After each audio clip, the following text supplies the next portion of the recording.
Michelle, antes de irnos, porque tú tienes un invitado de lujo aquí, que puede aportar en muchísimas cosas, en ayuntamientos, en transporte y sobre todo en leonelismo. Ignacio de Tres. Pero yo quiero preguntarte algo, porque acabo de ver una información sobre alguien que yo le he dicho muchas veces. Tú le estás tirando piedras a la luna. Óyeme, obtuvo una declaración Yomare sobre el proceso de elección en Nueva York, del diputado en Ultramar, que yo no sé si le pueden dar para atrás con esa declaración, porque se demostró que rompieron votos. Bueno, yo te diría que es peor, que no es que Yomare ha obtenido una declaración, sino que el trabajo que Yomare hizo, alguien lo está reconociendo, porque en este momento eso no es nada más de Nueva York, eso está hablando del proceso electoral casi del voto en toda esa área de los Estados Unidos. Eso puede revertir muchísimos procesos que hay allá. Inclusive, cuando tú hablas de que reconoce Jaques que hubo irregularidades y que cuando se mandó a contar los votos, él era el que estaba en el Tribunal Superior Electoral y que los votos lo quemaron o lo desaparecieron, lo que sea.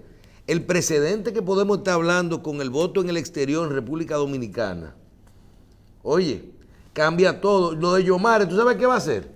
Reconocerle que siguió trabajando y siguió impulsando, buscando una respuesta. Ojalá y esto alcance algún día a que eso revierte ese proceso, pero yo creo que no hay precedente con esto, porque mira, no se trata de los 5 millones de dólares que se perdieron, se trata de que posiblemente cambiaron los resultados electorales y estamos un año del proceso.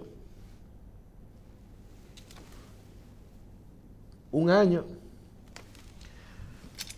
Bueno, señores, vamos a darle la bienvenida al ingeniero Ignacio Ditren, miembro de la dirección política de la Fuerza del Pueblo, que nos tenía votado. Ingeniero, ¿cómo va la cosa? Gracias por estar aquí. Bueno, hay que echarle la culpa de eso a Ada, que es la que programa todo eso. Ada Castillo. Sí, está. hay que llamar a Ada y a Yudelka, que parece que no están en eso. ¿Todo bien? Todo bien, todo bien. Bien. Como Fuerza del Pueblo, y vamos a dejar algunos temas para el final de lo que mencionaba el doctor, pero hay temas que son de interés nacional. Fijó la Fuerza del Pueblo una posición ya posterior a las sugerencias y recomendaciones que hizo el presidente Fernández hace un par de semanas en este sentido, con respecto a los precios de la canasta familiar. Sí, bueno. Al incremento de los precios que lo estamos viviendo todos. Es que previo a eso se había hecho una cartilla incluso con relación a la seguridad alimentaria, que si sé que me iban a hacer esa pregunta, te traigo una, porque nos habíamos adelantado con mucho tiempo. De todas formas, hasta ahora la Fuerza del Pueblo, producto de la crisis sanitaria en que estamos viviendo, lo que ha hecho una oposición moderada y de colaboración que vive haciendo sugerencias, como la que hicimos, por ejemplo, en el día de ayer con relación a la tercera dosis de la vacuna. Dice, pero no tiene lógica que si solamente el 25% de la población ha recibido 2 dosis, el otro 25% una dosis, y un 50% no ha recibido ninguna, hablemos de una tercera. Ingeniero, hay un cambio con la forma de hacer oposición en el último mes o en los últimos 2 meses entre la Fuerza del Pueblo y el gobierno. Hay un cambio de actitud, ya se le dio el tiempo que se le iba a dar y van a hacer una oposición frontal, o en este momento siguen el tema, porque sabemos que hay ciertos acuerdos en el proceso electoral. No, pero esa posición no es producto de acuerdos del proceso electoral. Los acuerdos del proceso electoral terminaron desde el momento mismo en que se declararon los ganadores. Lo que ocurre es que esto ha sido un año sui generis. Yo creo que no recuerdo haber visto un gobierno que haya iniciado como una crisis como la que ha comenzado este. Entonces, mal haríamos nosotros que además de la crisis sanitaria, agregarle una crisis política. Entonces, hemos hecho, fíjate que cada crítica que hemos hecho la acompañamos de una propuesta de una solución. Y con respecto a esto de la vacuna, que es el tema del momento, ¿cuál es la propuesta suya o de la Fuerza del Pueblo? La Fuerza del Pueblo lo que propuso es que no hay estudios que demuestren que una tercera dosis garantiza nada ni tiene efectos secundarios. O sea, hay que primero, nada puede ser al azar. Nada puede ser, por ejemplo, porque en otros países lo están haciendo. Bueno, nuestra realidad no es la misma que esos otros países. Y a lo mejor no usaron la vacuna que usamos aquí. Entonces, como yo decía ahorita, no es justo que si solamente el 25% de la población ha recibido 2 dosis, otro 25% una dosis y un 50% no ha recibido ninguna, lo lógico es que terminemos con el proceso de la segunda dosis. Si después de eso se hacen estudios y se ve qué tanto ha sido efectiva, de acuerdo a estudios que incluso hasta pudiéramos hacer con alguna universidad o alguna asociación de infectología, analizar cómo ha llegado, cómo ha calado en un rango de personas de diferentes edades, sexo, qué nivel de efectividad ha tenido, entonces pudiésemos hablar de una tercera dosis, pero no porque a alguien se le ocurrió que hay que poner una tercera dosis. Y menos si hay una parte importante de la población que aún no lo tiene. Otro tema importante que sería bueno escuchar es el de la posición de ustedes en este momento. Sabemos que el presidente Fernández ha sido un poquito más radical en esto, pero ayer el tema sale de nuevo, que es el tema de la frontera dominico-haitiana y sobre todo el caso del río Masacre. ¿Qué ustedes han consensuado con esto? Bueno, nosotros mismos pertenecemos a una comisión, nos incluyeron porque hicimos la propuesta en la dirección política y nos incluyeron en una comisión que preside el ingeniero Euclides Sánchez, de que ahí primero está el tratado de 1929, que dice que cuando es un río transfronterizo, es decir, que circula por los dos países, pues ninguno de las dos partes puede usar uso del río sin consultar a la otra. Entonces hay que volver a la mesa del diálogo, hay que hacer una serie de estudios, porque no solamente utilizar el río, hay que llegar a algunos acuerdos. Incluso yo voy más lejos. Como hay muchos organismos internacionales y países que quieren ayudar a Haití, una buena forma de ayudar a Haití es que entonces ahí se haga un trabajo de consenso entre las dos partes que favorezca a las dos partes para que ambas partes puedan utilizarlo y dando los recursos que se requieren para hacer una cosa bien hecha, pero que se beneficien las dos partes, no una parte. Entonces, lo de la mesa técnica es correcto, pero no se puede permitir que el canal continúe porque eso está demostrado que puede afectar la utilización de las aguas abajo, de la parte donde se va a hacer el canal. Además, esa cuenca necesita ser reforestada. Ahí hay que hacer un estudio de cuál es el caudal que tiene el río, porque el río tiene diferentes épocas. Hay una época que cuando llueve tiene suficiente agua, incluso tuve gráficas de desbordamiento, incluso en algunos lugares, pero hay lugares en momentos de sequía que el nivel de estiaje hace que el río tenga un caudal mínimo. Entonces, hay que hacer un estudio, no puede ser a lo loco, definitivamente. El gobierno recientemente ha establecido un plan, vamos a llamar así, para tratar de resolver el tema de los desechos sólidos en el país.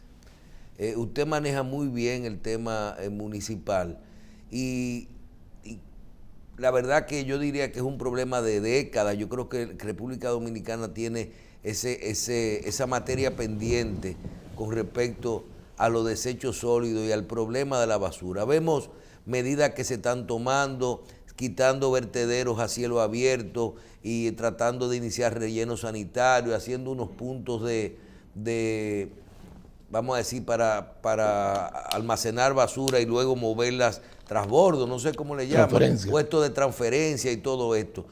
Si usted evalúa lo que ha hecho el gobierno hasta hoy, en esta materia, y el plan que yo diría que ha tomado lo que se estaba haciendo y lo ha modificado en algunas áreas. Dominicana Limpia a nivel nacional, pero se ha ido cambiando y una parte la maneja Neney Cabrera en la presidencia, otra parte se está haciendo por los ayuntamientos, lo mismo estuvimos conversando con la Liga Municipal Dominicana. Si usted evalúa todo este plan que tiene el gobierno, ¿podremos tener vamos por buen camino? Mira, ese es un tema que a mí me apasiona mucho, porque incluso es parte de mi preparación académica. Yo me gradué como ingeniero civil, mención hidráulica y sanitaria. Y tú recordarás que cuando en el 2002, por primera vez, mi antiguo partido, el PLD, llega al gobierno de la capital con Roberto Salcedo, teníamos montaña de basura por donde quiera. Y en menos de 2 años pudimos resolver eso. Eso fue lo que duramos como director de limpieza de la ciudad, y pudimos resolver eso. En nuestro país, el problema de la recogida, en sentido general, estaba resuelto, para mí, en un 95%. 95, 97%. Recogida. La recogida. Ahora, eso ha evolucionado un poco y creo que está a menos de un 90%. E incluso me preocupa que en avenidas troncales, como la carretera Duarte, si tú sales de la capital, verás a ambos lados que están poniendo basura a ambos lados de la carretera. Igual te vas por la Sánchez, pasa lo mismo. Para el este casi no viaja mucho, no me he dado cuenta. Pero tú ves mucha disposición en medio de la carretera, en lugares donde no hay vivienda. Lo que quiere decir que hay personas que la transportan en sus vehículos o en camionetas y la dejan ahí. Sin embargo, siento que es una debilidad de muchos alcaldes que no tienen como niveles de vigilancia y a veces no quieren hacer uso de su derecho, como expresó el alcalde de Santo Domingo Norte, Carlos Guzmán, que dijo que iba a sancionar al que tire desechos sólidos en las vías públicas. Ahora, el problema neurálgico en el problema de los residuos sólidos es el problema de la disposición final. Desde el gobierno anterior hay intentos por resolver ese problema. Lamentablemente, Dominicana Limpia, que manejó una buena cantidad de recursos, no logró exhibir ningún resultado así. Creo que solamente la Liga en Villa Altagracia inauguró un relleno sanitario. Sin embargo, hoy en día el relleno sanitario tal vez no sea la opción más óptima desde mi punto de vista, porque ya los desechos sólidos, en momentos de tanta precariedad económica en el mundo, hay que reutilizar las cosas. Entonces hay que reciclar o hay que convertir. ¿Y qué es lo que se hace entonces? ¿Un puesto de reciclaje? Se puede hacer, hay muchas cosas que se pueden hacer. Por ejemplo, tú puedes generar energía eléctrica. Habría que ver, y ya hay tecnologías que han avanzado en ese sentido. De hecho, en los países como Suecia, Noruega, hay escasez de basura. Tienen que importar basura porque tienen plantas que la generan con los desechos sólidos, la energía eléctrica. Obvio, los desechos sólidos de esos países no son parecidos a los nuestros, la composición varía.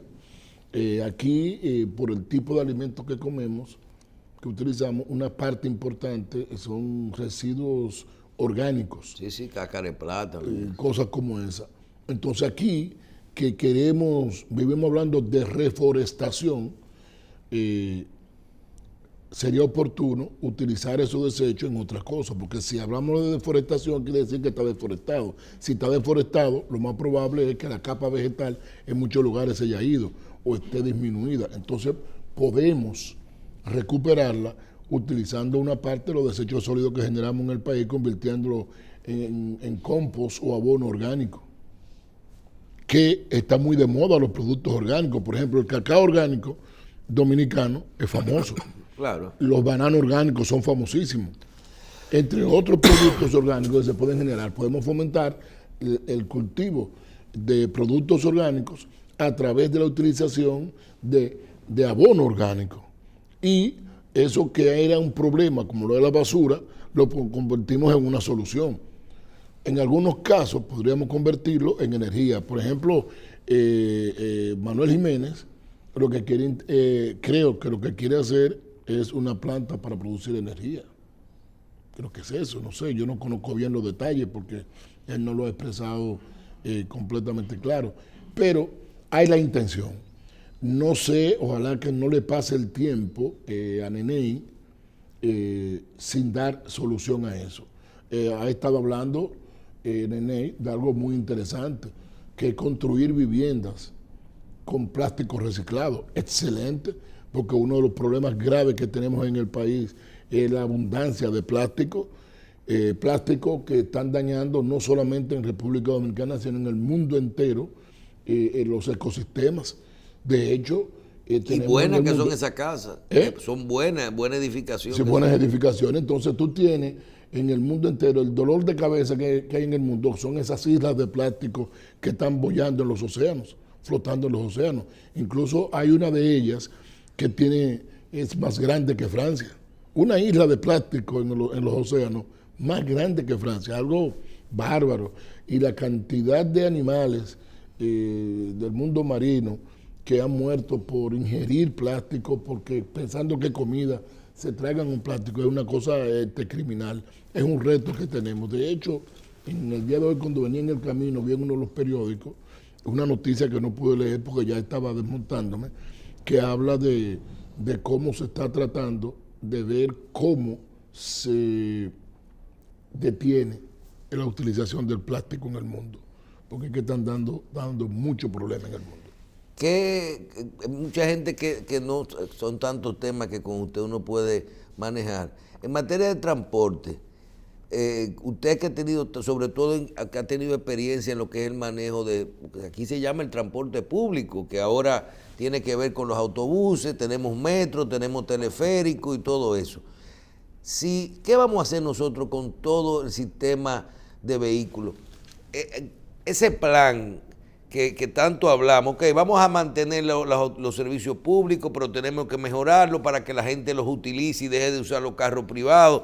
Vamos a seguir saliendo de Santo Domingo Este 50, 60, 100 mil, 125 mil vehículos todos los días para el polígono central.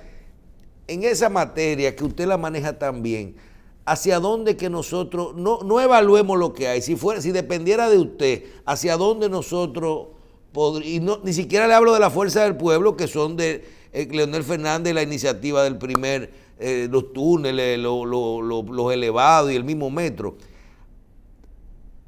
¿Qué vamos a hacer en República, sobre todo en Santo Domingo y Santiago, con el exceso del parque vehicular? Mira, el exceso del parque vehicular solamente se resuelve de una manera, es ofertando más transporte colectivo. Primera medida, hacer que el metro de Santo Domingo funcione, sin construir nada, funcione, en vez de con 3 vagones, con 5 o 6 vagones. Ya tú estás duplicando la capacidad del metro. Ya tú estás, hay personas aquí que no comen cuento con su metro, porque saben que ahorran tiempo y ahorran dinero. Porque Pero, por ejemplo, las estaciones de transferencia nunca funcionaron con las guaguas. Bueno, pero eso es producto de que el que llega le quiere desviar el plan que tenía el otro. No hay una cuestión de continuidad del Estado. Una de las debilidades, y mira que soy de los pocos que reconoce esto, cuando se habla del PLD, que muchos le dicen el viejo partido, yo le digo no, PLD, a ese partido que pertenecí, los gobiernos del PLD transformaron este país. Los dos, lo que dirigió Leonel y lo que lo dirigió Danilo. El problema de Danilo fue la forma en que lo dirigió y la corrupción de que lo están acusando. Pero como gobierno hicieron su función. Ahora, ¿qué quiso ese gobierno? Bueno, como el metro lo hizo Danilo, lo hizo Leonel, yo lo que voy a hacer es un teleférico. Bueno, continúa con la misma política del metro y continúa con la política de la onza. Y entonces, fíjate, es que cuando durante los gobiernos de Leonel se hablaba de las rutas alimentadoras, yo creo que la onza es alimentadora. La onza tiene una ruta que va por la Independencia. Entonces esa ruta que sale del kilómetro 13 de la avenida Independencia, cerca del muelle ya, y cruza por la avenida Independencia con Jiménez Moya, y ahí está una estación del metro. Esa misma ruta sigue y cruza la Máximo Gómez con dirección al parque, que tiene a 100 metros otra estación del metro. Tú tenías una ruta en la Máximo Gómez que cruza por 3 estaciones del metro, la que está en la Máximo Gómez con Kennedy, la Máximo Gómez con 27, por 4, por la que está frente al Teatro Nacional y la que está frente a Educación. Es una ruta alimentadora y venía de Villamella. Bueno, mentira, pasaba todas las que están desde Mamatingó. Claro. Entonces es una ruta alimentadora. Yo no sé de qué ruta alimentadora me hablaban. Cuando tú tienes, por ejemplo... No, pero por ejemplo se decía que tú, aquí mismo en la zona del Polígono Central, que hay problemas de mucho tránsito, estamos vinculándolo con el problema del tránsito. Tú tienes, por ejemplo, la estación de la López de Vega con Autopista con Kennedy, y la del Centro Olímpico con Kennedy. Ahí no hay un vehículo que supuestamente se había dicho que uno iba a encontrar unos vehículos que de ahí y te circularan por las diferentes calles. Tú tienes y hasta el mismo tema de los parqueos colaterales. Pero tú tienes una ruta en la Kennedy que te sale desde el 9:30. pero ingeniero, usted sabe muy bien que el tema de la ruta alimentadora no es una ruta así, es una ruta de que cuando tú tienes la tarjeta del metro y tú vienes con la ruta. Totalmente de acuerdo con eso. Tú te montas en el otro gratis. Sí, totalmente. Ya ahí hubo un problema de gerencia y de discrepancia interna, porque yo estaba de acuerdo que en Onza se montaran con la misma tarjeta del metro y el metro utilizara... ¿Qué tiempo usted fue el director de la OMSA? Oye, nosotros fuimos el fundador en el 98 hasta el 2000 y volvimos en el 2004 hasta el 2012. Pero en ese periodo, la mayoría de los recursos, acuérdate que en ese periodo a mí casi no me dieron autobuses, porque todo se dedicó para el metro, prácticamente. Pero aún así, hicimos una gestión que hasta ahora nadie ha podido desmentirla ni desacreditarla. ¿Y qué usted hacía, por ejemplo, ahora que uno ve que yo mismo estaba haciendo un análisis de las flotas vehiculares del gobierno? Y yo veo, por ejemplo, digo, señores, ya todos los vehículos del 911, del 911, ya no son nuevecitos. Los vehículos del Ministerio de Obras Públicas, las carreteras y esto, ya hay muchos vehículos y camionetas de esas que tienen unos años, la policía y todo eso. Y eso pasa con los autobuses, el metro, los vagones, los teleféricos.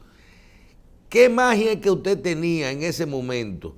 Que usted le daba, usted a veces decidía reparar y dar mantenimiento antes que adquirir y podía sostener el sistema trabajando con los mismos autobuses. Así es. Incluso tenían un sistema de descarte de vehículos cuando el costo de reparación excedía un límite que podía generar un escándalo. Por ejemplo, yo recuerdo tuve una discusión con una persona muy ya llegada a mí, pero que yo había dispuesto que no se reparara ningún autobús que sobrepasara el $1,000,000 sin consultarnos, porque había que evaluar de qué año era el autobús y si valía la pena, porque hay autobuses de esos que están circulando de la ONSA que ya el valor en libro debe ser 0 desde el punto de vista contable, que usted sabe que cada vehículo tiene una depreciación y una vida útil. Sí.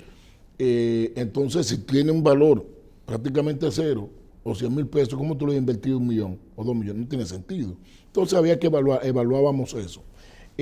Aún sin darnos, de lo que hicimos, llegamos incluso en algún momento a incorporar vehículos que llegamos a comprar de segunda mano para mantener el servicio como lo mantuvimos. Pero la solución final que encontramos, visto que el Estado, que es lo que quiere hacer, por ejemplo, el presidente actual Luis Abinader, habla mucho de la alianza público-privada. Bueno, pues nosotros, antes de que él dijera eso, ya nosotros intentamos utilizar la alianza público-privada e hicimos una licitación para un sistema de leasing de autobuses ¿Qué significaba eso? Bueno, hicimos un concurso, una licitación, donde para 4 rutas, de forma tal de que el sector privado pudiese participar en las rutas de la ONSA. En la 27 de febrero, bueno, los ASIN querían participar y ganaron 50 autobuses. ¿Y eso está en la nueva ley de tránsito? No, eso fue una idea que tuvimos. Hablamos con la Dirección de Compra y Contrataciones, no tuvo objeción, dijo que es una idea maravillosa, y entonces nosotros le pagábamos la idea, nosotros le íbamos a pagar. La diferencia. No, le íbamos a pagar por pasajero transportado. Lo que ocurre que, por ejemplo, aquí se comenzó una que tiene Antonio Marte, que está con nosotros, pero que yo tengo que decir las cosas como son. Le dieron la Núñez de Cáceres. De eso le iba a preguntar, esa modalidad, ¿cómo usted la ve? Entonces, ¿cuál es el problema de la modalidad? Que el gobierno se ha generado un disgusto de los usuarios porque ya habían autobuses de la ONSA y la ONSA cobraba 15 pesos. La nueva ruta cobra 35, o sea que al usuario le aumentaron 20. Entonces ya eso crea inconformidad. ¿Y el servicio funciona? Sí, funciona. Lo que pasa es que la cantidad de pasajeros para el tamaño del autobús no devuelve los costos. Por eso ya la ruta está pidiendo que aparte de cobrar los 35 le den un subsidio. ¿Por qué? Porque el número de pasajeros no va a compensar el costo del vehículo. Porque ahí no hay gente uno arriba de otro. Ni nada no hay tanto. Lo mismo que quieren hacer. ¿Y hay aire acondicionado? Sí, lo mismo que quieren hacer con el par vial de la Churchill con Lincoln, es para hacer lo mismo. ¿Y quién ha dicho que en la Churchill se genera mucho transporte público? No se genera mucho transporte público, además un transporte, ¿qué te digo? Muy corto, porque es de la Kennedy a la Independencia. Entonces, eso eso hay que estudiarlo muy bien. Creo que están improvisando en esa materia. Incluso, y tienen que hacerlo rápido. Yo pienso, la primera fórmula yo lo hubiese hecho utilizando la misma ruta de la ONSA, con una modalidad subsidiando al pasajero como ocurre en casi todas partes, porque los costos operacionales, porque la ONSA no cubre. ¿Usted mencionó al pasajero o por pasajero? No, por pasajero era, por pasajero. Pero también. ¿Pero a quién tú subsidias? ¿A la empresa que hace la alianza con el gobierno? Tú puedes buscar la modalidad que más te guste, la que más te convenga. Al final termina igual. Termina igual. Tú puedes subsidiar al pasajero, pues tú puedes subsidiar a los estudiantes con tarjeta, a los policías y los guardias, estudiantes universitarios también, algunas empresas. Las empresas pueden subsidiar a sus empleados. Entonces, ¿usted entiende que esa modalidad de alianza público-privada puede funcionar para resolver el tema de la capacidad, de la disponibilidad de transporte, del precio del transporte y del vamos a decir, del buen servicio, siempre y cuando tenemos que tener como gobierno, vamos a decir algo, como un transporte sombra? Siempre debe haber una participación del gobierno. Eso es lo mismo de la carretera de Samaná, que tiene lo malo, pero esto es que si para esa empresa da ese servicio le falta un pedazo, entonces hay que compensarlo. Salvo que tú quieras una cosa, porque mira. ¿Y eso no elimina, por ejemplo, la ONSA? No, porque la ONSA no tienen que eliminarla. Bueno, si quieren, pudieran. Por ejemplo, la modalidad de Bogotá. ¿Cómo funciona Bogotá con Transmilenio? Los autobuses no son del Estado. Ahora Transmilenio tiene la participación del Estado. Entonces el Estado lo que hace es que interviene en la infraestructura. Y el sector privado funciona en la flotilla. En la flotilla. Entonces tú quieres tener una... Yo pongo la ruta y tú pones Exactamente. Es quitarle que en vez de que alguien que se apropió de una ruta determinada, el Estado lo recupere. No, espérate. Aquí va a dar sobre todo en un país donde ahora mismo con la inflación y todo esto, una gente no puede pagar el 20% de su salario de transporte para ir a trabajar. Hay casos en que es más. Hay casos en que es más. Porque la gente le añade ahora, aquí hubo una distorsión en eso y se puso muy de moda a partir de los años 80 el motoconcho. Sí. Entonces la gente le añade no solamente la ruta larga, sino la ruta corta de su casa a la salida de la casa. en un motoconcho, que eso encarece todavía más el transporte. Y agrégale a eso, entonces, volviendo a lo anterior, a la participación público-privada, si se hace un plan claro, incluso si nosotros pondremos a disposición la idea que tenemos, obviamente a través de nuestro partido, de cómo fue que lo hicimos, de una forma clara, de forma tal de que no le sea tan cara al usuario, pero en rutas realmente rentables. Las demás, porque en todas partes tú no puedes usar el mismo tipo de vehículo. Si la demanda de asiento es menor, pues tú usas un vehículo más pequeño, que es menos, su costo operacional es mucho menor. Bien, ingeniero, finalmente, la fuerza del pueblo. ¿Cuál es? Vimos un partido nuevo, participó en las elecciones, se ha incorporado mucha gente a él, hizo su congreso de forma exitosa, inició en unas alianzas en el proceso pasado. De ahora en adelante, ¿cuál es la ruta a seguir de la fuerza del pueblo para masificarse y hacia dónde va en el próximo proceso electoral? Bueno, nosotros estamos en un proceso de afiliación, es decir, incorporar nuevos miembros. La semana pasada, por ejemplo, fue sumamente exitosa para la fuerza del pueblo. El martes pasado llegaron a la fuerza del pueblo 2 regidores de Cotuí, que cambió la composición de ese ayuntamiento. Ese ayuntamiento tiene 9 regidores. PRM tiene 4, PLD tenía 4, Fuerza del Pueblo tenía 1. Ahora la composición cambia, PRM tiene 4, Fuerza del Pueblo tiene 3 y PLD se quedó con 2. Pero con ellos llegaron también 10 presidentes del comité intermedio. Cuando llega un presidente del comité intermedio, es un líder local de esa comunidad, lo que quiere decir que con ellos llegaron una cantidad de comités de base y miembros del comité de base. Al día siguiente, miércoles, juramentamos a la diputada de Ocoa, la diputada de Ocoa, es decir, que aumentamos nuestra matrícula en la Cámara de Diputados, que pasamos a tener 16, pero con ella, todo el equipo que la apoyó, pues ella no ganó sola, ganó con un equipo. Entonces, el partido sigue creciendo. Pero al día siguiente hubo un acto sin precedentes. Llegaron a la fuerza del pueblo una cantidad de glorias del deporte de la República Dominicana que no habían tenido militancia política.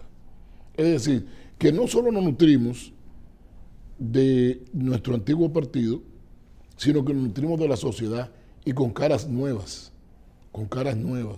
E incluso tenemos un sistema de afiliación variado. Ya no es el sistema tradicional que usted va y se inscribe en un partido. No. Yo quiero pertenecer a la Fuerza del Pueblo. Yo entro al link, a la página de la Fuerza del Pueblo y yo tengo cómo inscribirme en la Fuerza del Pueblo y sin tener que estar en un organismo de base, en una estructura. Sino yo soy miembro, no pertenezco a ninguna estructura, simplemente apoyo ese partido. Entonces tenemos una forma de afiliación territorial, una forma de afiliación de manera virtual y una forma de afiliación que tiene que ver con, de acuerdo a mi... Con los comités de base y con todo eso. No, ese es el territorial. Pero hay otro que tiene que ver con la parte sectorial. Yo soy médico, yo tengo mi organización, yo pertenezco al gremio médico, gremio médico de la Fuerza del Pueblo, al gremio de ingenieros de la Fuerza del Pueblo, sin necesidad de estar en una dirección de base. Son 3 grupos importantes. Son 3 grupos importantes y no tienen que estar afiliados al territorio. Porque hay gente que aunque viva en un territorio, prácticamente van a dormir. Su trabajo lo hacen en ese gremio o en esa junta de vecinos o en fin, en el lugar donde cohabita normalmente. Bien. Vamos a agradecer al ingeniero Ignacio Ditren, quien es miembro de la dirección política de la Fuerza del Pueblo, que nos acompañara en el día de hoy. Muchísimas gracias por estar con nosotros. Siempre, y vamos a coordinar con ABA para que no pase nuevo, hay que hacerlo. Porque ahora hay que hablar también en el próximo programa del tránsito, que es un caos. Es así. Muchísimas gracias.